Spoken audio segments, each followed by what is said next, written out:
how to turn off or on posts notifications on VK on Android or iOS phone. Hello guys, in today's video I'm gonna show you how to turn it off or on. First open VK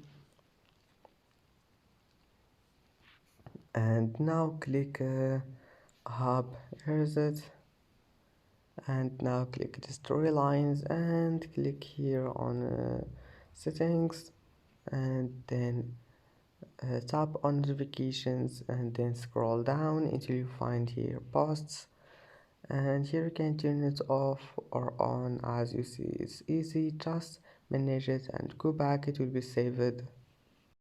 And that's it for today's video. If you like this video, please don't forget to like and don't forget to subscribe, and thank you for watching this video until the end, and see you in the next video.